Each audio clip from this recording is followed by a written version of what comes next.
Ladies and gentlemen, family and friends, scholars and dignitaries, welcome to another episode. Welcome to my world. Hello, friends. So people argue, they fight. And more than anything, married couples argue the most, which is really ironic because the basis of civilization lies in a stable and loving family. But it happens. Now, many therapists will say that this is completely normal, which it is to a certain extent, but also that arguing is healthy. And that's where I disagree. Sure, maybe a little spat or quarrel doesn't do any long-term damage, but in my experience in watching and working with others, arguing and fighting does three main things. First, it invokes emotions, and often negative emotions, including stress, anxiety, negativity, anger, and even rage. Second, it creates a pattern of communication that quickly becomes a habit where you can get locked into a somewhat destructive manner of communicating. And third, it shifts from being a solution-oriented discussion to a he said, she said scenario where irrelevancies are brought up and the past is rehashed, and where the level of intensity builds until things are said or done that everyone will soon regret. But is there a way to discuss issues without resorting to fighting and arguing? Absolutely. Is there a way to make decisions about important issues like money? After all, that seems to be the main point of difference in every marriage. We only have so much money, and how do we differentiate between wants and needs? Absolutely. And how do we accomplish this? After all, this is a person I am living with for the rest of my life. Well, like everything else, the answer is to just follow a set of guidelines for effective communication. Here are the 10 best strategies for avoiding highly intense and emotional arguments with your spouse. But like everything, they won't come automatically. They need practice, and more practice. But eventually you will master them and will find that you can have much more productive and solution-focused discussions than you did in the past. First, remember that this is your spouse. This is the man or woman that you love above everyone else. Of course you know this, but recalling it before the discussion and periodically throughout the discussion only helps to frame it in a loving discussion instead of a bitter disagreement. You are not enemies. You are allies, together trying to conquer this game of life. Second, have a set of ground rules that you both agree to each and every time you discuss. Everyone overlooks this one principle, but this can be one of the most important. For instance, do you have a safe word, maybe a word like break, that your spouse will immediately recognize and respect? One that says, quote, "Hey, I need a break right now for 15 minutes. At the very least, this will give both of you a chance to cool down and collect your thoughts, especially if things are starting to get heated. And once in a while, a pause is just what the doctor ordered. Third, and this is an important one, don't disrespect your spouse. No matter what, do not insult, blame, or criticize your spouse. That is something that both deflects from the issue at hand and inflames emotions and shuts down the logic process. So especially no insults or jabs like "you're crazy," "it's your fault," or especially "you always do this," or "you never do this." And never use threats or ultimatums, and especially never use the word divorce in anger or during a fight. A good example of this is if you're fighting about your vacation budget. Do not say that your spouse is cheap. Name calling only makes people want to come back with even greater insults. And don't punish your spouse if you don't get your way. Fourth, don't have an all or nothing mentality.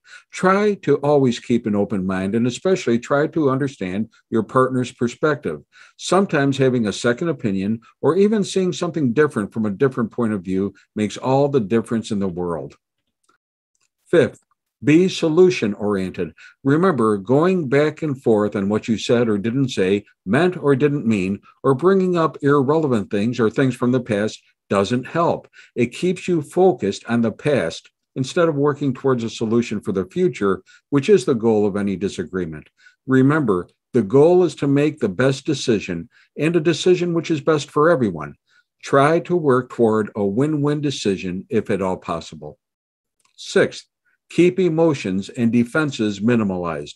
Man is a logical animal, but as with all animals, we can run on high instincts and emotions, and often they flood and overrule our levels of logic and common sense. So while feelings and emotions are very natural, especially when things are important to us, they may not necessarily be your friend and can confound and even compromise your rational decision-making skills. So here is one case in particular where you can share feelings, but be sure not to create all the drama that intense feelings often bring. Seventh, be ready to apologize. Now, the first thing people will say is that it wasn't their fault or they didn't start the argument. But the truth is that we all have an off day. And again, no one is perfect. Maybe you had a bad day at work or with the kids or a headache or are tired or sad because of a sleepless night. Let's face it, sometimes we are just irritable, even for no reason. The best thing to do here is to acknowledge first to yourself and then apologize to your spouse for your mood and maybe for being short-tempered. This is especially important in the event you crossed that line in arguing and insulted your spouse. Apologize. Put your ego and pride aside and say you're sorry. Eighth, compromise. Give in a little. Usually the best answer is a compromise, and often a compromise is healthy and allows for a win-win situation where both people have lost a little, but also have gained a little. Ninth, don't always assume that your way is the best way. Usually we are married to our own ideas, especially if something is important to us, but so often I've seen that the ideas and opinions of others make more sense.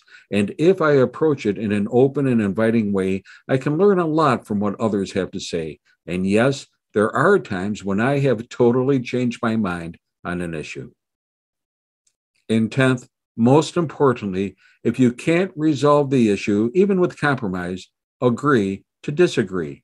At the very least, this itself is a worthy goal, and it leaves everyone feeling heard and respected, even if their advice wasn't followed. So, besides these guidelines, there are just a few others to remember. Choose an appropriate time to talk.